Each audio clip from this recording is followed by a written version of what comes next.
Alors, dans cette vidéo, je fais juste une petite discussion sur l'intervalle de confiance. Alors, c'est une vidéo sur l'inférence statistique. Dans la vidéo précédente, dans cette playlist que je vous invite à checker, j'ai parlé de l'estimation. Alors aujourd'hui, je parle finalement de c'est quoi un intervalle de confiance. L'intervalle de confiance, c'est une notion fondamentale dans l'inférence statistique. Et elle concerne tout simplement, parce que regardez, le nom intervalle, ça concerne des intervalles. L'idée est très simple. On a, par exemple, calculé une moyenne d'âge pour nos clients, par exemple. On a collecté des données sur des clients, une centaine, et on a trouvé que la moyenne de leur âge est de 30 ans. Alors, c'est une moyenne des clients, mais pour 100 personnes. Mais nous, on a on a 800 clients, par exemple. Donc, quelle est la moyenne de ces 800 clients? Si je n'ai pas posé la question à tous ces clients et que je n'ai pas l'information, il est tout simplement impossible de connaître leur moyenne. À part si j'ai une base de données avec tous les âges des 800 personnes. À ce moment-là, bien sûr, il suffit de calculer leur moyenne. Mais c'est souvent pas le cas. C'est souvent le fait que on n'a pas l'âge ou une autre variable de tous les clients. Les réponses, en tout cas, une variable pour tous les clients. Ce qu'on fait, l'idée, elle est ingénieuse des statisticiens. Ils se sont dit, on va développer un intervalle de confiance. C'est-à-dire, on va créer un intervalle. Et ils ont rajouté ce mot confiance que j'aime beaucoup. C'est dire que, par exemple, on est à 95% sûr que la moyenne des âges de nos clients se trouve entre une valeur et une valeur. C'est ça l'idée de l'intervalle de confiance. Donc il y a une formule mathématique, bien sûr, qui nous permet ensuite de calculer une erreur. Et on va rajouter ce qu'on appelle cette marge, une marge d'erreur.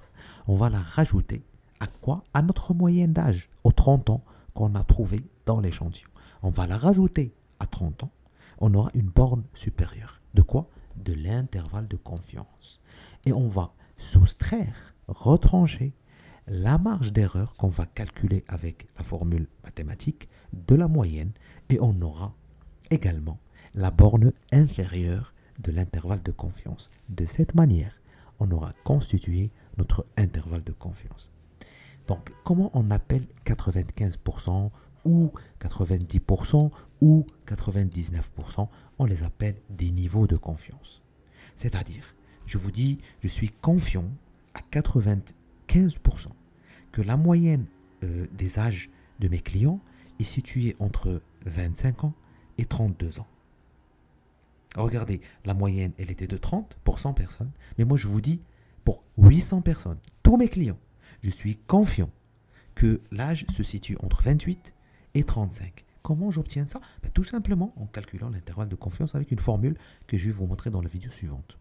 Dans cette série, en tout cas. Donc, l'idée, elle est bien sûr très intelligente.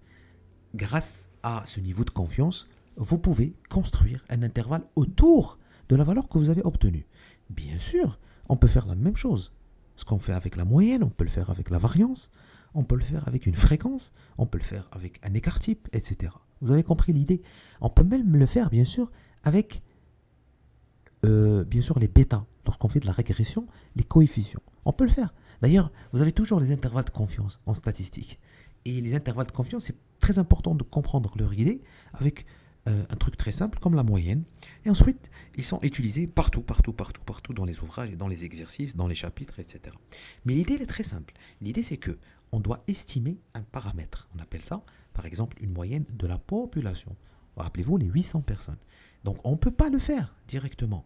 Ce qu'on fait, c'est qu'on les estime à travers un intervalle. On appelle ça un intervalle de confiance. Confiance nous vient du pourcentage, de combien je veux être confiant.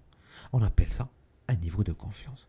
Et lorsque vous faites un moins ce niveau, vous obtenez ce qu'on appelle alpha. Et c'est alpha souvent qui est utilisé Mais en réalité, ce qui est, je pense, plus important, c'est le niveau de confiance.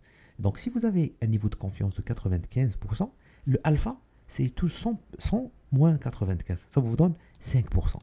Et en général, c'est le niveau de confiance qu'on utilise souvent dans les études statistiques. C'est le niveau de 95% parce qu'on estime que c'est un bon niveau de confiance. C'est un bon compromis entre 90 et 99.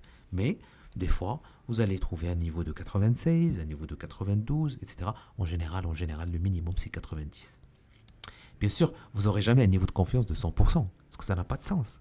Un niveau de confiance de 100% veut dire que vous êtes sûr que la valeur est tant, alors que, bien sûr, vous êtes en train de faire de l'estimation, et donc, vous n'êtes jamais sûr à 100%.